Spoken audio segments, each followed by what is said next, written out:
আসসালামু আলাইকুম। আলহামদুলিল্লাহ এটা ইফা আসছে।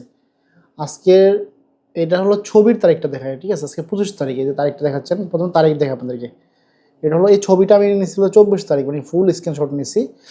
এটা ছিল আমাদের মদিনার কাজ। এটা হলো দেখেন রাকাম মনসা 10 আনিসুর আবেদিন।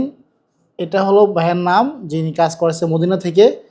ওনার মুক্তামাল কত আসছে? দুইটা, এক লোকে 2 বছর এক্সপায়ার, একসাথে রকসমা চলে আসছে 150 আর একটা 100 রিয়াল। ওর আরেকটা ফাড়া ছিল, মানে আরেকটা সিয়ার ছিল, ওটাতেও আসছে 100। প্রিয় ভাই, আমরা এই সপ্তাহ পর 9টা কাজ করছি। এটা আলাদা সবার তো দেখানো সম্ভব না, আলাদাভাবে আমরা শিডিউল করছিলাম এভাবে 9টা কাজ। প্রিয় ভাইয়েরা, যারা মুক্ত মামলার রসুন কমাতে চান, যাদের সেরেকা আছে, তারা আমাদের মাধ্যমে কাজ করাতে পারেন চাইলে। আমরা সৌদিদের সেরেকা এবং আজনবীদের সেরেকা, দোনোটা সেরেকার কাজই করি। যাদের মুক্তমাল রসুন বেশি আসতেছে কিন্তু কম মাল 4 জন, তাদের ক্ষেত্রে শুধু এটা প্রযোজ্য।